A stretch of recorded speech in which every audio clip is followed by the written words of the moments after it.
And this is just a morning thought to the public.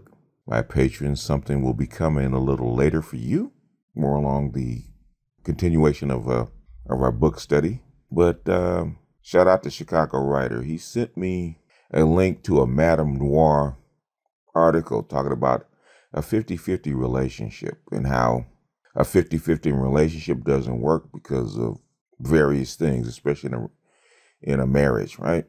And the reason she spit this out is because a white girl, not a black girl or a black man, you would think it was a black man that put a tweet out, but it was a white woman, looked to be right around her late 20s, talked about a 50-50 relationship. She actually talking about a date or dating, where if the guy buys movie tickets, she has the snacks. If he takes her to lunch, she'll pay for dinner.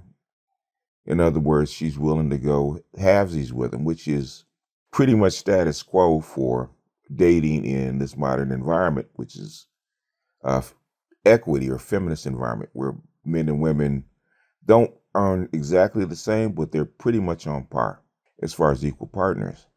And so right off the bat, she's mad at this white woman for making this tweet.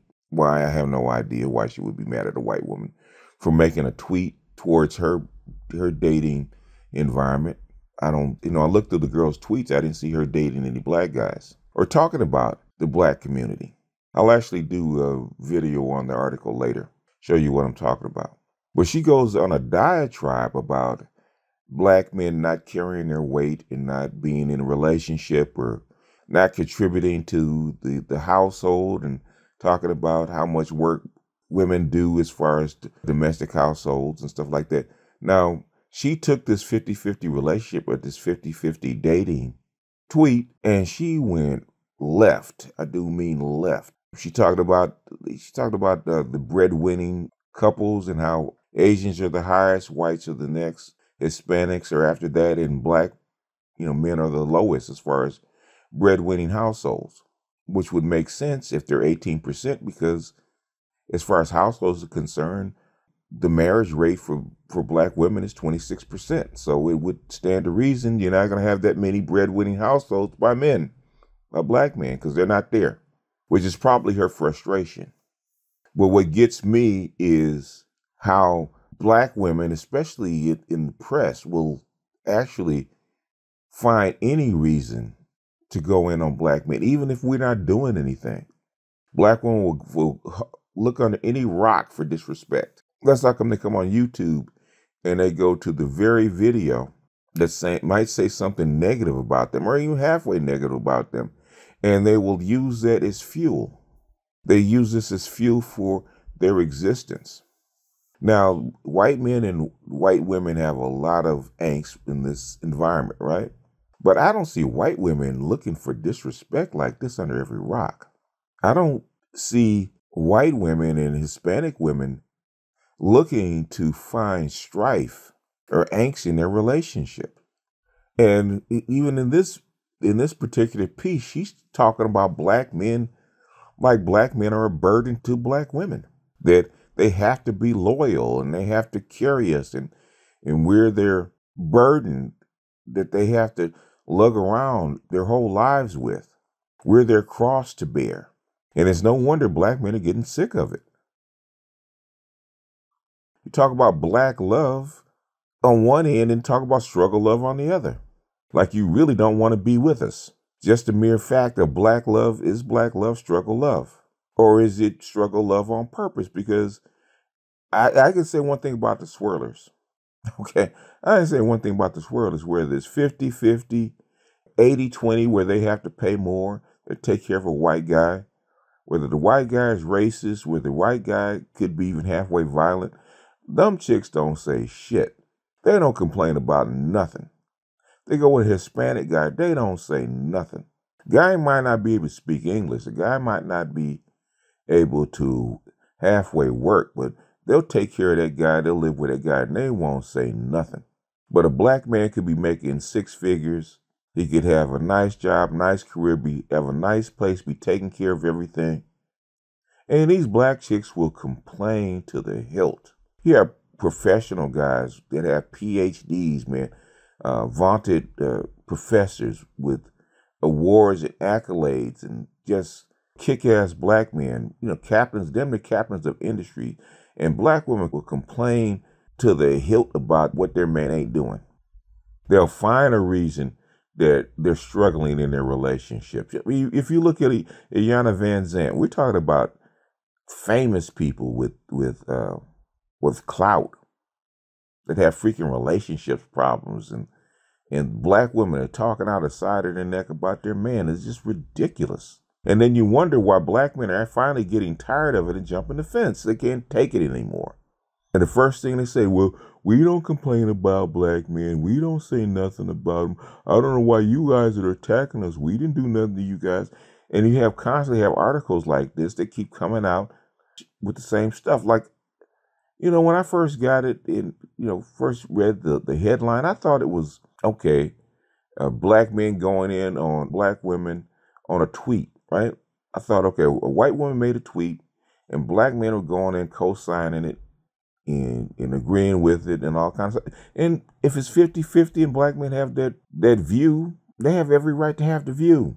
If they say they want a 50-50 relationship, they have every right to ask for a 50-50 relationship, whether it works or not. If they were doing it, I was looking at the thread of the tweet. He had 3 black faces and 2 of them were female. Black people weren't piling in to a white woman's thread and commenting on it. You would think that it was like on Facebook or something.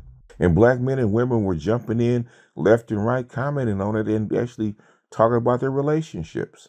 If black men are not the men that you want or can't provide the lifestyle that you want to have, then by all means, go somewhere else. Like Edward Anderson said, go find another store. Good Lord. It irks the hell out of me. You don't prepare your boys. You do nothing for your boys. You don't educate them to the fullest extent. You don't give them the greatest amount of leverage or the greatest amount of training to actually give them a head start so they can become the men that you want. And then you complain about what you don't have. I think you don't want to have good men or good black men because you need them as a stepping stone. You need black men at the bottom to make you feel better. You use black men as a freaking excuse. Black men are tired of being your default excuse of why your life is a failure. If your life is not the way that you want it to be, it's not a black man's fault. It's not his fault. He didn't come claim you out of a lottery and pick you out of a hat. There's no such thing as arranged marriages anymore. Hell, with my daughters, I couldn't even pick their boyfriends, much less their husbands. All the apps, all the social media, all the different people and men in different sectors and jobs and education levels that you can pick and that you can actually find online with the touch of a button, and you can't find a man that works for you. You have an abundance of choice and still you blame black men about your plight. No wonder black men are leaving. I'm beginning to believe what the Roger Report says. Black women are just not good people. Complain about struggle, love, and then look for struggle in love at every turn. Black men aren't failing just because they want to fail, okay? Black men aren't failing or not doing the optimum because they want to. Black men are doing the optimum because that's the cards that they've been dealt. We don't deal the cards in America. We get dealt cards. And a lot of times we get dealt cards by black women, by mama's decision. She picked the man. She picked the situation. She picked the time and place to bring us into this world, and then we get blamed for it. And then you say that you would be better if you had better men, and you do nothing to develop better men. You've done nothing in the past 60 years to develop better men. If it wasn't for the Kerner Commission in the United States wanting to try and be fair and bring black men into alignment with other men in America, it would have never happened. We'd still be at a 23% graduation rate from high school. Black women didn't do anything to do that, to help that. They did zero. And this is not just coming from loosely gathered government statistics. This is coming from all the way from the bottom, from elementary school teachers all the way up to college professors that see this kind of stuff coming in. The underdeveloped black boys that they see coming into their classrooms and their job sites. Black men are always 10 years behind everybody else, but they're expected to compete, not just by the white society. White society actually knows that black men are actually underdeveloped and under the gun and have those two strikes against them. White people actually know that. White women actually know that. The people that don't know it or pretend not to know it are black women. Your own women are actually the least sympathetic to your plight, which is something that I can't even believe I'm saying out of my own mouth. Your own women are the least sympathetic to your plight. In fact, they try to do everything to keep you connected to your plight. I guess we will always be their automatic excuse, their alibi. Because if we ever get on our feet and start kicking ass and taking names and taking our rightful place next to other men, then they will have no excuses anymore about why their lives go left instead of right. But anyway, that's my morning thought.